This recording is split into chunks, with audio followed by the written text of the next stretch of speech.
그러므로 너희는 가서 모든 민족을 제자로 삼아서 아버지와 아들과 성령의 이름으로 세례를 주고 내가 너희에게 명령한 모든 것을 그들에게 가르쳐 지키게 하여라.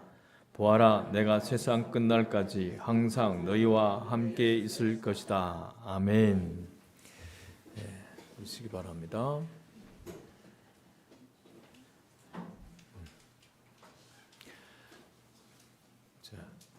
오늘 전도의 원리에 대해서 이야기하고자 합니다. 전도하는 제자 교재를 설교 형식으로 많이 요약해서 여러분과 함께 나눕니다.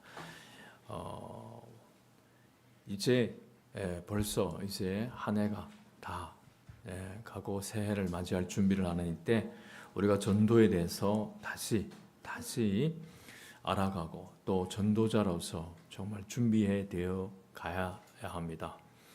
저희 교회는 전도의 감사함으로 깨어있는 교회이기 때문에 모든 사람이 전도자로 서기를 도전해야 합니다. 어느 목사님의 간증에 대해서 여러분과 함께 나누고자 합니다.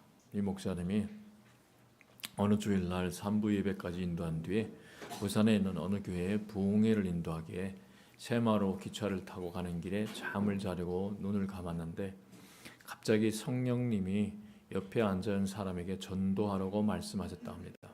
혹시 잘못 들었나 하고 생각하고 다시 잠을 자려고 하는데 성령님이 다시 전도하라고 강하게 말씀하셨습니다. 그래서 눈을 떠보니 할아버지 한 분이 옆에 앉아 계셨습니다. 할아버지에게 자신은 어느 교회 목사라고 소개하고 할아버지 교회에 다녀본 적이 있으십니까? 라고 말을 건넸습니다. 그러자 할아버지는 아들, 딸들이 다 잘 살고 자신도 부족한 것이 없으니까 교회에 안 다녀도 된다고 대꾸하셨습니다. 그래도 예수 믿고 구원받아야 하지 않겠느냐고 전도했더니 할아버지는 벌컥 화를 내고 다른 자리로 가셨답니다. 조금 있으니까 할아버지가 소주 한 병과 오징어를 사가지고 와서는 다시 옆에 앉으면서 목사 양반 아까는 화를 내서 미안했소 라고 하시면서 컵에 소주를 따르고는 자, 한잔 하시죠 라고 하면서 술을 권했답니다. 목사님은 당연히 저는 목사라서 술을 안 마십니다 라고 거절했습니다. 그래도 할아버지가 계속해서 술을 마시라고 권하자 화가 난 목사님은 아니 제가 안 마신다고 하지 않았습니까? 라고 단호하게 말했더니 이 할아버지가 이렇게 응수했답니다. 그 보시오, 목사 양반도 하기 싫은 거 자꾸 하라고 하면 화가 나지 않소. 나도 자꾸 예수 믿으라고 하니까 화가 나서 그러는 것이오. 하고는 술병을 들고 다른 칸으로 가버렸답니다. 목사님은 불신자 전도하기 정말 쉽지 않구나 라고 생각하다가 깜빡 잠이 들었는데 기차가 갑자기 멈춰서더니 10분 이상을 지체하고 있었습니다. 그래서 무슨 일인지 궁금해서 승무원에게 물었더니 갑자기 할아버지 한 분이 심장마비로 돌아가셔서 시신을 옮기는 중이라고 했답니다. 자세히 알아보았더니 조금 전에 전도하려고 했던 바로 그 할아버지가 돌아가신 것이었습니다.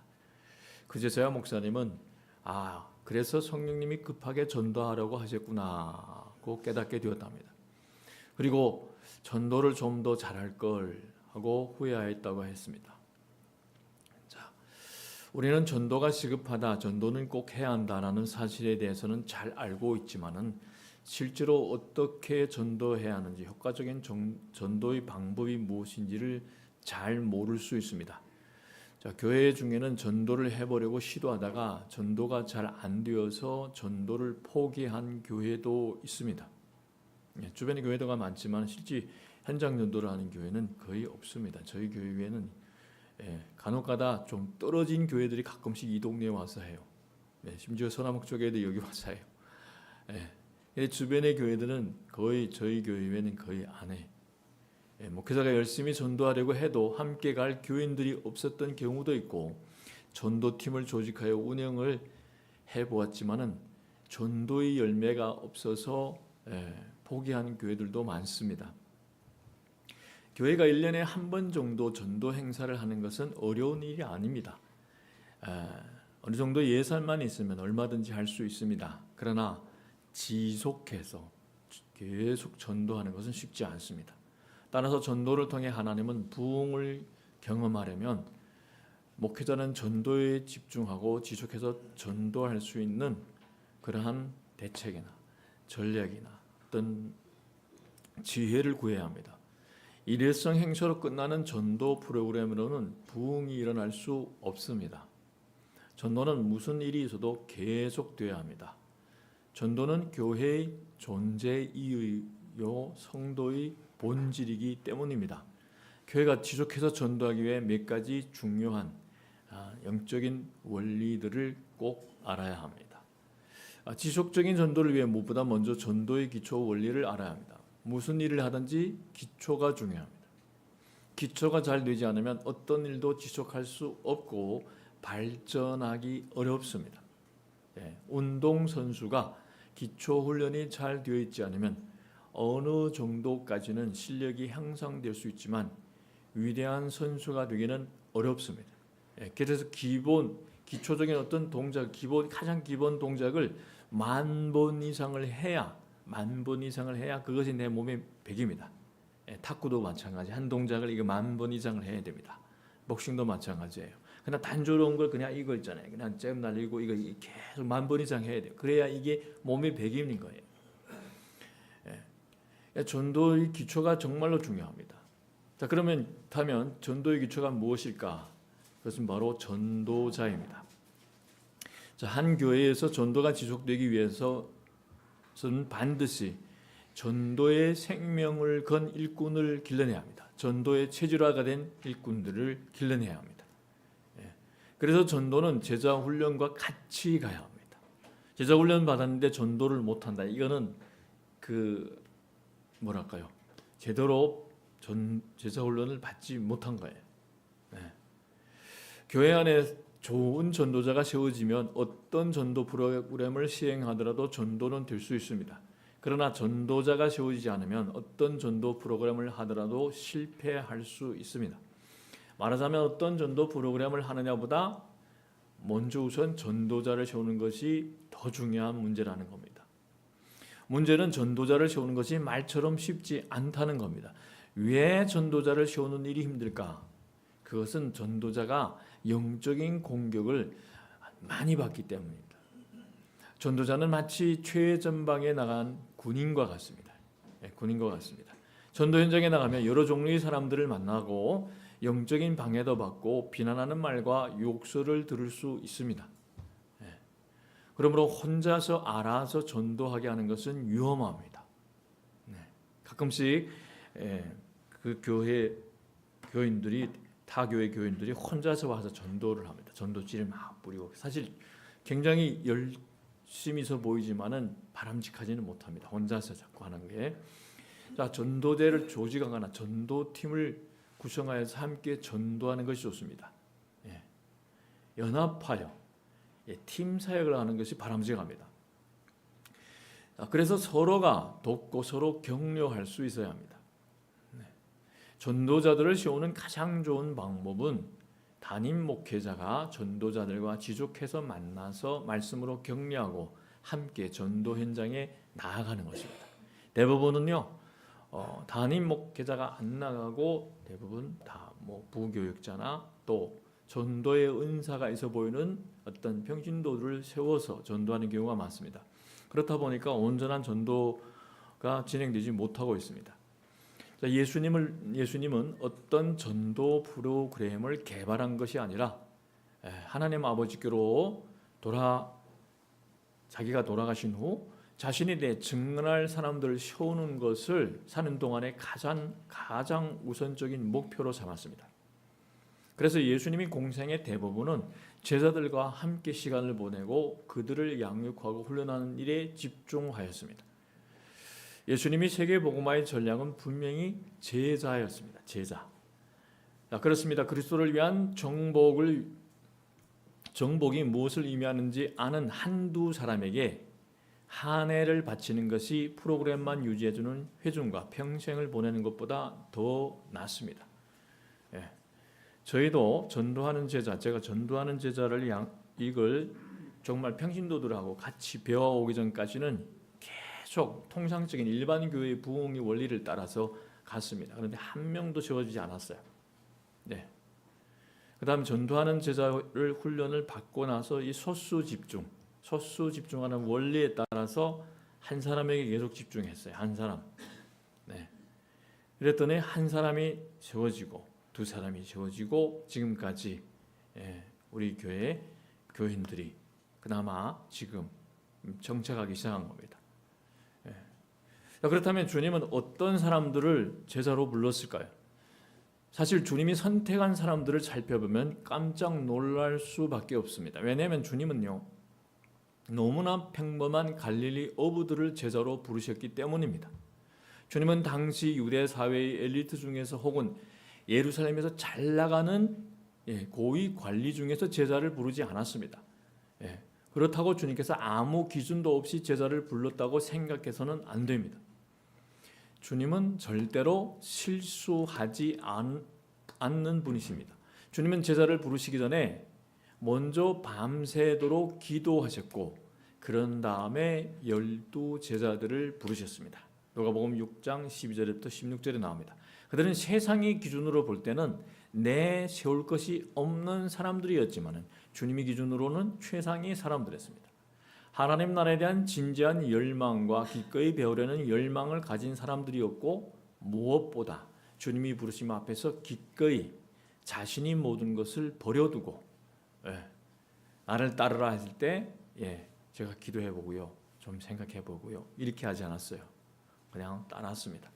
순종으로 예수님을 따를 수 있는 사람들이었어요. 그렇기 때문에 여러분이 신앙을 잘 그려봐야 합니다. 뭘 이렇게 하라게 되면 기도해 보겠습니다. 이게 교만입니다. 주의 종이라고 하면서 주의 종이 이야기하는 것을 정말 예수를 바라보는 종이라고 인정하면 그 종이 말하면 아멘으로 대답하는 것이 순종이에요. 기도해 볼게요. 이 교만입니다. 실제 여러분은 자기식대로 예수님을 믿고 있는 겁니다. 그래서 예수님이 그 부르실 때 다 기도해 볼게요 하는 게 아니라 따랐습니다. 버려두고 따랐습니다. 자, 흥미로운 것은 마가복음 3장에서 12제자들이 이름이 소개되는데 1 플러스 2 플러스 8 플러스 1이 형식으로 진행되고 있다는 겁니다. 마가복음 3장 16절부터 19절을 쭉 보면 맨 앞에 한 명은 베드로를 가리키는 것이고 두 번째 나오는 두 명은 야고보와 요한입니다. 그리고 나머지 8명의 제자 이름이 나오고 마지막 한 명은 가룟 유다입니다. 이것을 원으로 표시하면 이것입니다. 12명의 제자라는 큰 원이 있고 그 안에 3명이라는 원이 있습니다. 그리고 3명 중에 한 명이 베드로가 그 원의 중심에 주님과 함께 있다고 할 수 있습니다. 이런 원리가 바로 소수 집중의 원리입니다. 한 사람을 먼저 집중해야 됩니다. 이 원리를 따랐기 때문에 저도 처음에는 큰 교회에 있다가 논산에 가서 개척하고 이럴 때는 다 큰 교회 형식으로 했어요. 한 명도 정체가 또 왔다 가고 다 또 어느 순간에 사라지면 다 큰 교회 갔어요. 근데 이 전도하는 제자를 공부한 다음에 소수 집중의 원리다. 그래서 한 명이 계속 그 한 명이 정착했어요. 그다음에 그 두 번째, 세 번째. 예수님은 한 명을 제대로 살리면 2명을 같이 세울 수 있고 그 3명을 통해 나머지 9명을 그리고 70명, 120명, 500명을 세울 수 있다고 본 겁니다. 그래서 지금도 계속 일꾼들을 키우는데 맞추고 있습니다. 자, 이러다 보면 일꾼들이 계속 세워지다 보면 전도자로 세워지다 보면 어느 순간에 주님이 사람들로 넘칩니다.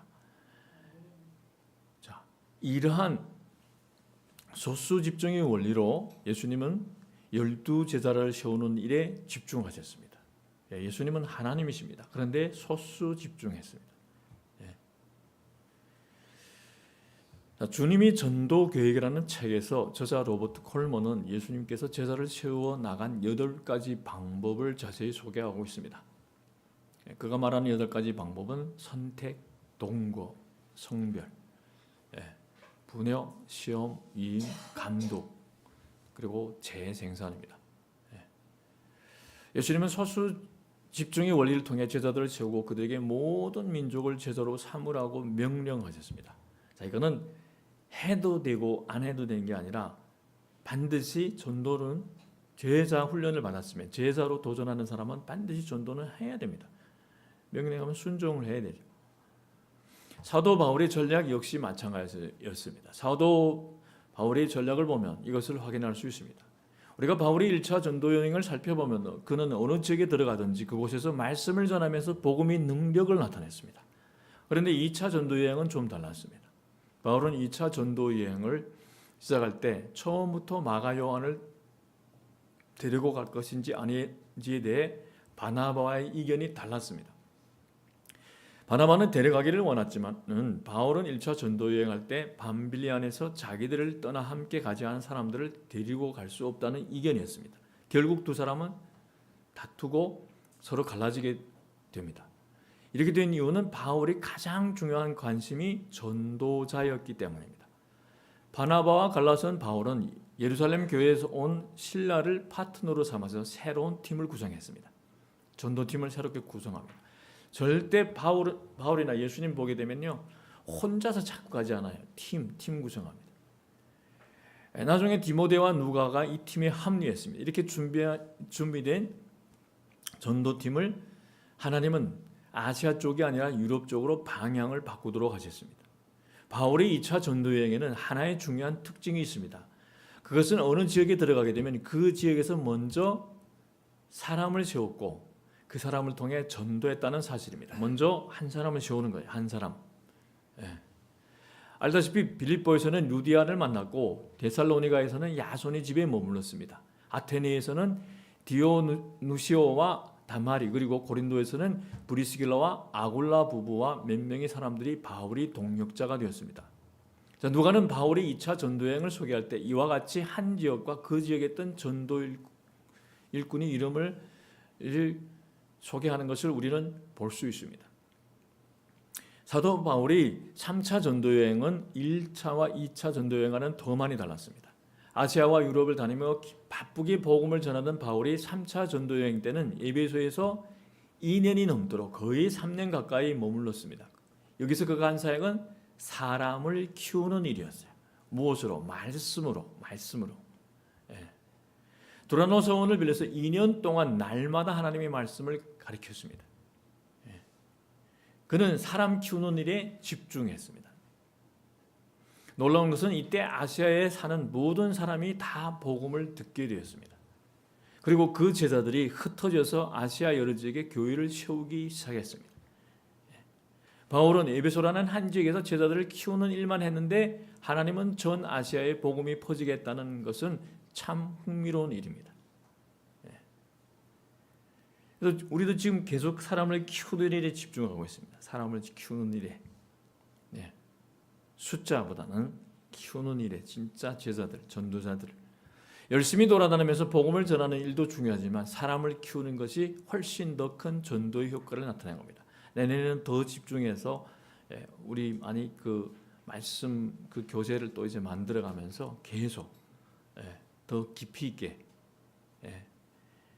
우리 이 지역은 특별히 이단들에 둘러싸여 있어요. 계속 침투하려고 하고 있습니다. 그러면 여러분의 말씀을 깊이 있게 배워서 바로 서서 대화를 하면서 스스로 이단들을 발견해내. 그리고 또 대한민국의 각 지역에 이제는 여러분이 목자가 돼서 또 내가 일하는 일터나 사는 지역에서 지교를 세워 나갈 수 있어요. 즉 속회 형식으로 모임을 가질 수 있게 평신도들이 이런 큰 교회 부교역자의 역할을 감당해야 됩니다. 우리는 부교역자들 모실 수 없어요. 대형 교회나 이렇게 정말 좋은 어떤 그런 보장을 해주면 가지만은 요즘에는 저희 시대처럼 사명자로 움직인 사람은 우리는 30만, 20만 받고도 그냥 가정이 있어도 모든 것을 다 걸고 했는데 지금은 웬만한 조건이 좋아서 안 움직입니다. 사명자가 보이지 않아요. 그렇기 때문에 평신도들이 이제는 부교육자의 역할을 감당해야 됩니다. 여러분이 바로 그렇게 그 일꾼들로 서 나가야 합니다. 사도 바울은 3차 전도 여행을 마무리할 쯤에 마케도니아와 헬라 지역을 마치고 아시아로 발걸음을 옮길 때 아시아까지 동행한 사람들이 7명이 있었다고 누가는 소개합니다. 베레아 사람 소바도, 데살로니가 사람 아리스다고와 세군도, 더베 사람 가이오와 디모데, 아시아 사람 두기고와 드로비모였습니다. 그때쯤 로마 복음화에 함께할 사람들이 바울 주변에 모여들기 시작했다는 것을 우리는 알 수 있습니다. 어마어마한 사람들이 아니에요. 바울은 항상 이 정예 군사들, 정말 그리스도의 강한 군사들, 이 소수들하고 움직이면서 복음화를, 아시아를 복음화를 해 나갔습니다. 그러므로 전도운동이 기초 원리는 바로 제자입니다. 제자. 지속적인 전도운동이 일어나면 그 무엇보다 제자를 세우는 일, 전도자를 훈련하는 것부터 시작해야 됩니다. 전도는 제자 훈련과 함께 가야 합니다. 전도의 두 번째 원리는 기도입니다. 지속적인 전도는 기도와 함께 가야 합니다. 이것을 전도의 영적인 원리라고 합니다. 전도는 어떤 의미에서 영적인 전쟁입니다.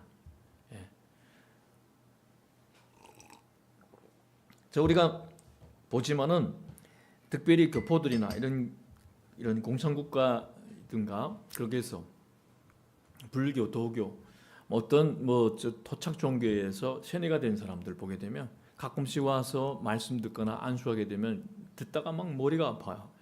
묶이고 눌린 게 너무 많은 거예요. 그러니까 이게 마귀에게 잡혀 있는 영혼을 구원하여 하나님의 자녀가 되게 하는 것이 쉬운 일이 아닙니다. 또 이 마귀에게 잡혀 있는 영혼을 그 마귀 손에서 풀어내는 게, 자유케 하는 것이 전도입니다. 주님은 바울을 이방인에게 보내면서 이렇게 말씀하셨습니다. 사도행전 26장 18절에 이것은 그들이 눈을 열어서 그들이 어둠에서 빛으로 돌아서고 사탄의 세력에서 하나님께로 돌아오게 하며 또 그들이 죄사함을 받아서 나에 대한 믿음으로 거룩하게 된 사람들 가운데 들게 하려는 것이다 하고 말씀하셨습니다. 자, 전도는 어둠에 있는 사람을 빛으로 사탄의 권세에서 하나님께로 돌아오게 하는 것입니다. 그리고 죄 사함과 거룩한 무리 가운데 기업을 얻는 것이라고 말씀합니다. 따라서 한 영혼을 구원해내는 일은 저절로 되지 않습니다. 반드시 영적인 방해가 있기 때문에 기도가 절실하게 필요합니다. 나는 그냥 데려왔어요. 이건 목사님이 해야 되지. 그래서 데려왔는데 정착을 못하면 목사님이 영발이 약한가 봐. 그렇게 하면 안 됩니다. 성경의 진리는 분명합니다. 사람은 스스로 하나님을 찾을 수 없습니다. 우리가 얼마나 완악합니까? 얼마나 고집이 셉니까? 죄인이 하나님에 대해 바른 생각을 하려면 하나님께서 그 사람 안에 먼저 역사해야 합니다. 예수님은 이렇게 말씀하셨습니다. 요한복음 6장 44절에 나를 보내신 아버지께서 이끌어주지 아니하시면 아무도 내게 올 수 없다. 나는 그 사람들을 마지막 날에 살릴 것이다. 자, 하나님을 알지 못한 이들을 위한 기도가 절실히 필요한 이유가 바로 이것 때문입니다. 자, 5만 번 응답받은 기도의 주인공으로 우리에게 널리 알려진 조지 밀러 목사님은 자신과 매우 친한 친구 5명을 위하여 기도하기 시작했습니다. 기도를 한 지 5년 만에 그중 한 명이 그리스도인이 되었습니다. 그리고 10년 후 2명이 하나님께로 돌아왔습니다. 계속해서 남은 두 친구를 위해 기도했는데 25년이 지난 후에 네 번째 친구가 구원받았습니다. 조지 밀러 목사님은 숨을 거두기 직전에 마지막 남은 친구를 위해 기도했습니다. 그런데 그가 죽은 지 몇 달 되지 않아서 마침내 이 친구까지 예수님을 구주로 영접하게 되었습니다.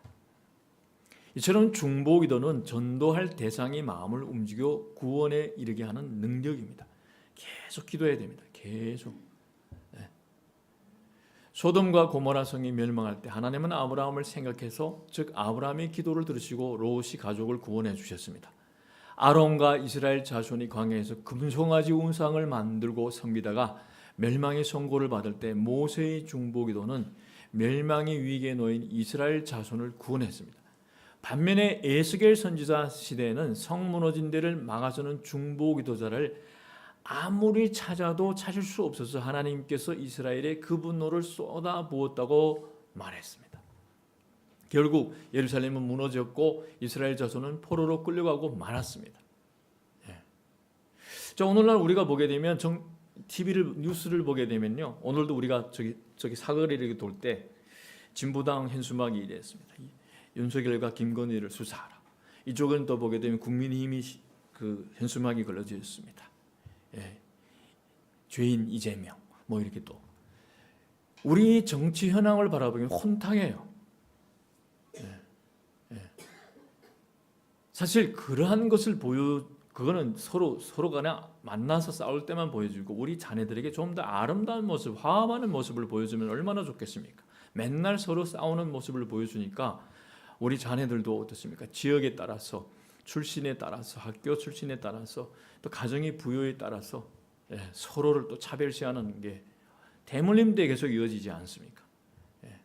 자, 그런데 여러 가지 위험 속에서도 그나마 정말 기적적으로 이 나라가 버티고 있는 것은 누구 때문인가?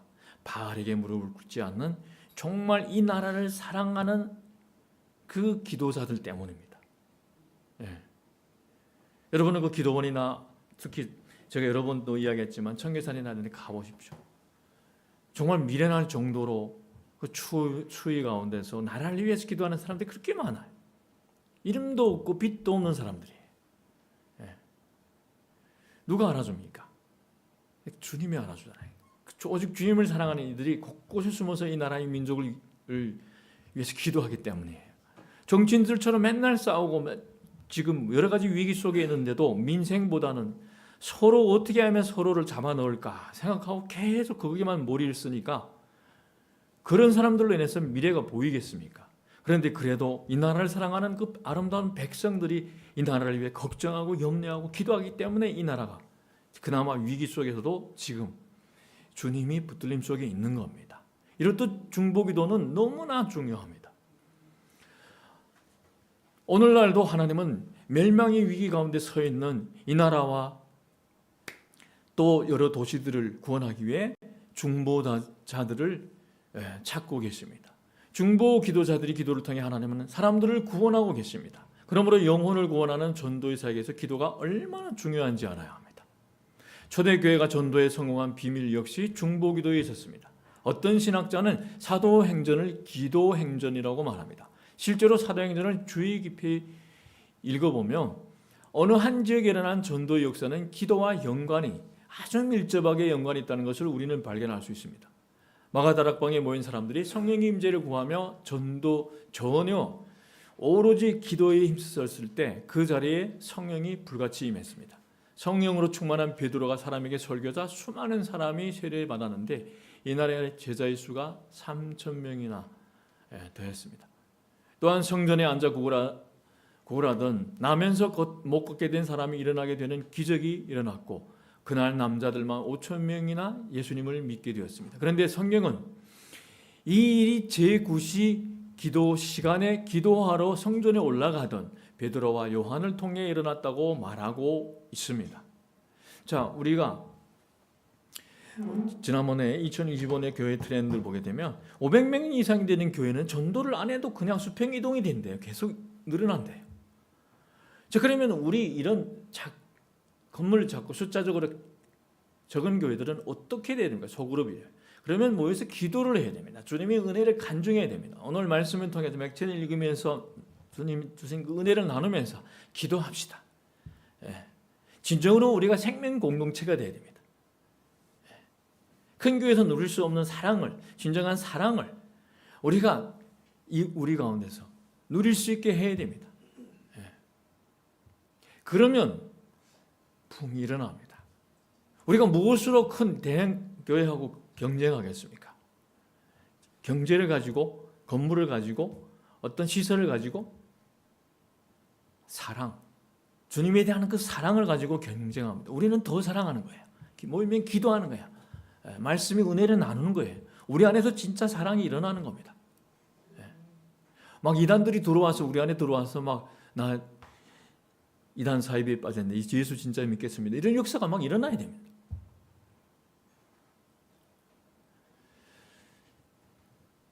여기에서 우리가 보면 중요한 것은 기도 시간입니다. 하나님은 기도하는 시간에 놀라운 일을 일으켰습니다. 그 이튿날 공회는 두 사도를 가운데 세우고 예수 이름으로 아무에게도 말하지 말라고 위협을 하고 놓아주었을 때 그때도 그들은 모여서 함께 기도했습니다. 그러자 그들이 모인 곳이 진동하고 그들은 다 성령으로 충만하여 담대히 하나님의 말씀을 전하였습니다. 교회 안에 갈등이 생겼을 때도 사도들은 우리는 오로지 기도하는 일과 말씀 사역에 힘쓰리라고 결단했습니다. 사도행전은 이와 같이 기도와 전도를 연관시키고 있습니다. 영혼을 구원하는 일에서 기도가 중요한 이유는 기도할 때 성령님이 임하시고 악한 영이 떠나가기 때문입니다. 따라서 전도운동은 언제나 기도할 때 풍성하게 일어났습니다. 기도 없이 일어난 그 전도운동이 없습니다. 그렇다면 기도가 왜 그렇게 중요할까? 첫째, 기도는 전도자를 준비시키기 때문입니다. 전도할 때 복음 곧 전도 메시지가 영적인 싸움을 위한 폭탄이라면 그 폭탄을 터뜨리는 뇌관은 기도라고 할 수 있습니다. 교회 안에 전도자들이 일어나면 먼저 기도 운동이 일어나야 됩니다. 전도를 위해 기도하기 시작할 때 성령님께서 사람들이 마음을 움직여 전도하는 일에 헌신하도록 하십니다. 예수님도 기도로 전도를 준비하셨고 기도로 전도자를 세우셨습니다. 아직도 기도 운동이 뭐 일어나는 것은 1차적으로는 제 책임입니다. 제가 더 기도하겠습니다. 그리고 우리 재직들이 조금이라도 5분이라도 더 와서 앉아서 같이 기도하는 겁니다. 두 번째 기도는 전도할 지역을 준비시킵니다. 우리가 전도할 지역을 두고 기도할 때 하나님은 전도할 지역을 우리에게 넘겨주십니다. 여리고성 이야기가 그 대표적인 예입니다. 하나님은 여리고성을 점령할 때 여호수아와 이스라엘 자손에게 하루에 한 번씩 그리고 7째 날에는 7번을 돌라고 명령했습니다. 그리고 성을 돌듯이 기도하면서 전도하면 하나님은 그곳에 있는 영혼들을 맡겨주십니다. 예를 들어 한 교회가 동네나 근처에 있는 아파트를 품고 기도할 수 있습니다. 전도대를 파송하여 전도하는 것만이 아니라 새벽마다 혹은 기도회 때마다 지속해서 그 지역을 품고 기도하기 시작하면 우선 그 지역을 묶고 있는 사단의 진지가 무너지게 될 것입니다. 그리고 하나님께서 그 지역에 전도의 문을 열어줄 겁니다. 그나마 우리가 그래도 1년에 몇 명씩이라도 계속 불어나는 이유가 주일 전도, 수요일 전도 계속 돌기 때문이에요. 여리고성을 돌듯이 내가 설득해서 왔다. 여러분 그렇게 착각하지 마십시오. 계속 우리가 끊임없이 돌기 때문에 다른 교회는 정말 1년에 한 명도 오기 힘든데 그래도 몇 명이라도 와서 정착하는 겁니다.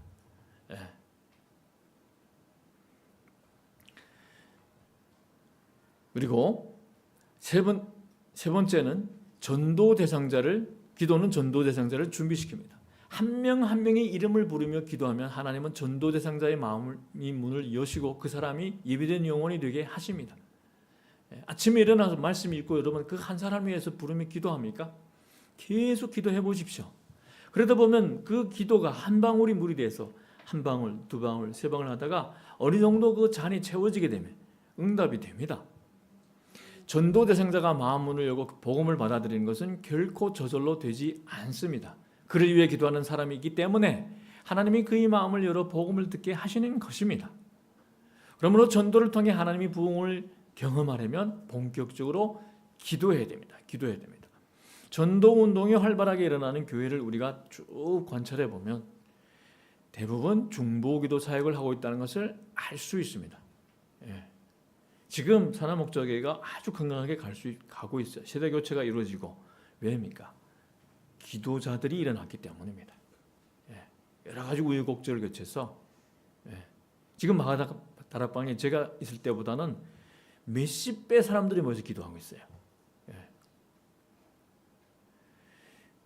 전도 대상자와 전도 지역을 품고 중보기도하는 일을 우리는 쉬지 말아야 합니다.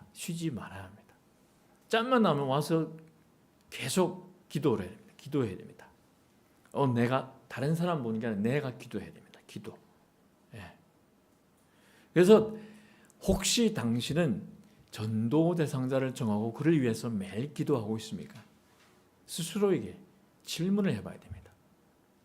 나는 우리 아버지, 어머니, 또 우리 가족 중에 형님, 또 누나, 동생들 위해서, 조카들 위해서 얼마나 기도하고 있는지 질문을 해봐야 합니다. 전도의 세 번째 중요한 원리는 현장 원리입니다.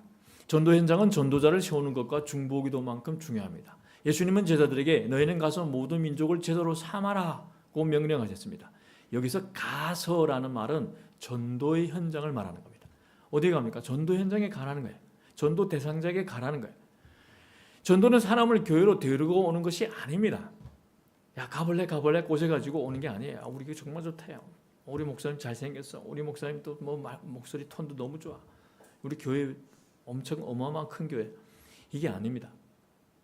전도의 본래 형태는 가서 전하는 것입니다. 물론 교회로 사람을 데리고 와야지만 그것은 전도 이후에 해야 할 일입니다. 먼저 내가 전도자가 되어 전도 현장으로 가야 합니다. 예수님의 전도는 대부분 회당 밖에서 이루어졌습니다. 예수님은 사람들이 스스로 알아서 하나님을 찾아올 것이라고 기대하지 않았습니다.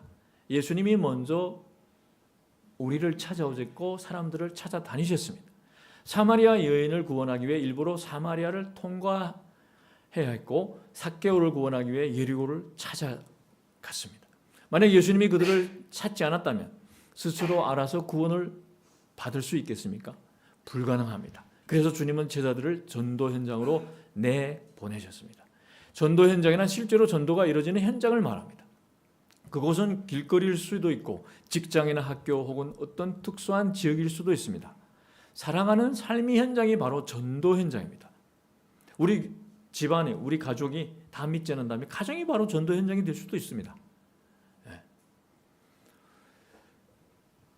자, 전도 현장은 또 전도의 문과도 통합니다. 흔히 전도의 문을 연다고 할 때 그것은 전도 현장을 만드는 것을 의미합니다. 사람들을 만나고 접촉하는 장소, 불신자들이 하나님을 만날 수 있는 통로가 되는 것이 전도 현장입니다. 따라서 전도 현장, 곧 전도의 문을 얼마나 여는가가 전도의 중요한 관건입니다. 어떤 경우에는 교회에서 전략적으로 전도 현장으로 만들 수도 있습니다. 사람들이 많이 모이는 장소, 사거리, 마트 입구, 공원을 전도 현장으로 정하고 그곳에 지속적으로 전도팀을 보내는 겁니다. 그래서 우리는 이 특정된 그 특화거리를 계속 그 코스를 계속 돌고 있습니다. 수요일 날에. 예. 또한 어떠한 전도자가 학교나 병원, 공장, 회사 등 지속적으로 한 장소를 방문할 수도 있어요. 이런 장소들이 바로 전도 현장입니다. 자, 그러면 우리가 스스로에게 또 질문을 던져보면요. 당신은 전도 현장으로 삼고 있는 지역이 있습니까? 그리고 그곳에서 구원받는 일이 지속적으로 일어나고 있습니까? 아니면 나를 통해서 너를 보고 나니까 교회 가고 싶지 않다. 이러면 주님 앞에 나중에 어떻게 서겠습니까? 나를 보면 교회를 가고 싶어요. 그런데 나를 보는데 교회를 가고 싶지 않아요. 네. 지속적으로 전도의 문을 열기 위해 전도 현장에 지역 담당자를 우리가 세울 수 있어요. 네. 그러니까 이 지역이 만약 일하게 되면 내가 일하는 그곳이 내가 담당입니다. 내가 담당. 내가 일하는 가게가 내가 담당이에요. 교회가 전도 현장으로 삼고 있는 곳에 거주하는 교우 중에서 한 사람을 세워서 그 지역을 위해서 기도하면서 그곳에 일어나는 여러 가지 일들과 변동사항을 보고할 그 담당자를 세우는 것. 자, 이 변동사항이란 뭐냐면 이 지역 주변의 사람들이 뭐 이사하거나 이원하거나 또 어떠한 일이 일어나는 것을 우리가 잘 관찰하는 겁니다. 관찰해서 보고하는 겁니다. 우리가 우리 교회가 저분을 도와줬으면 좋겠습니다. 저 가정에 지금 굉장히 어려운 상황에 처해 있습니다. 정말 도움이 필요합니다. 이러한 작은 변화들이 전도의 문이 될 수 있기 때문입니다. 그래서 옆집이나 주변의 환경에서 내가 이 지역의 담당자다. 그러면서 우리 이웃이 어떠한 어려움 속에 처한 이들이 보이면 우리가 같이 도와줄 수 있습니다. 도와줄 수 있습니다. 도배할 게 있으면 같이 도배하고 구제 물품이 필요하면 그 사람 구제 물품 갖다 주고 꾸준하게 섬기다 하나님이 그 마음을 열어주면 나옵니다. 꼭 기억해야 할 것은 전도 현장에는 항상 하나님이 숨겨놓은 일꾼이 있다는 것입니다. 이것은 사도 바울이 2차 전도 여행에서 찾아낸 중요한 개념입니다. 빌립보의 루디, 아나, 데살로니가의 야손, 또 고린도의 아골라와 브리스길라와 부부 같은 사람들입니다. 그러므로 전도 현장에 숨어있는 일꾼들을 찾아내서 그들과 함께 전도하는 것은 좋은 전략입니다.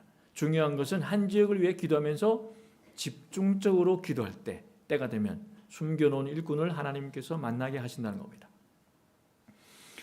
현장에서 실제 전도할 때 중요한 것은 접촉점입니다. 접촉점이란 전도 대상자를 연결해주는 중요한 통로입니다. 다시 말해 전도 대상자를 만났을 때 무엇을 매개체로 해서 만날 것인가 하는 것입니다. 교회에서 준비한 전도 용품도 좋은 접촉점이지만 가장 적절한 접촉점은 전도 대상자와 만나는 그 현장에서 찾을 수 있습니다. 우리가 사도행전 8장에 보면 빌립이 에티오피아 내시를 전도할 때 에티오피아 내시가 읽고 있던 성경 말씀이 접촉점이 됐습니다. 그래서 빌립은 에티오피아 내시에게 이렇게 물었습니다. 읽는 것을 깨닫느냐? 그래서 에티오피아 내시는 지도해 주는 사람이 없는데 어찌 깨달을 수 있느냐라고 대답했습니다. 그러자 빌립은 성경의 내용을 가르치면서 전도했습니다. 이렇듯 이 전도자가 성경의 지식을 갖춘 게 중요합니다. 왜 예수님을 믿어야 합니까? 예수님은 누구십니까?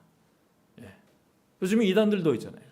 하나님의 교회 신천지 이단들도 자기들이 또 전능신교 중국에서 오는 이단 자기들도 하나님 믿는데 기독교를 치게 되면 전능하신 하나님 교회라고 떠요. 이단이 중국에서 오는 이단이 믿는데요. 그러면서 자기들이 교주를 연결시켜요. 성경을 모르게 되면 그 다음에 넘어가요. 그냥 끄뻑하고 넘어가. 예수님밖에 구주가 없는데 부활한 창조주는 오직 예수님입니다. 그러니까 전도 대상자의 상황이 가장 좋은 접촉점이 됩니다. 그래서 다음과 같은 상황들이 전도의 좋은 접촉점이 될 수 있습니다. 축하할 일들이 있어요.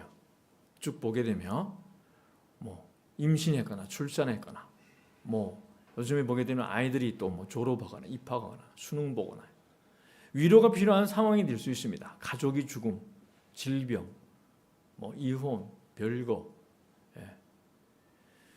그리고 그 외에 이사나 여러 가지 어떤 업종의 변화 이런 걸 관찰하면서 적당하게 적절한 대화를 이어가고 위로를 줄 수 있고 도움을 줄 수 있습니다. 또한 교회에서 하는 의미 있는 프로그램이나 봉사활동, 문화교실 이러는 것이 좋은 접촉점이 될 수 있습니다. 그래서 우리가 교회가 이 지역이 그 흐름을 변화를 관찰하면서 적절한 어떤 지역을 섬길 수 있는 어떤 교실 프로그램을 운영해서 도와줘야 합니다. 또 절기 때는 부활절 계란 나누고 크리스마스 때 선물 나누거나 지역을 섬기는 일, 동네 청소하고 먼저 인사하기, 정할 게 없으면 미소 짓기, 아름다운 미소 짓기, 늘 보게 되면 이웃집에 향해서 따뜻한 미소를 지는 것도 이것도 전도입니다. 저분은 왜서 저렇게 따뜻한 미소를 짓지? 궁금해 날 수 있어요. 그리고 독거노인들을 우리가 돌보기.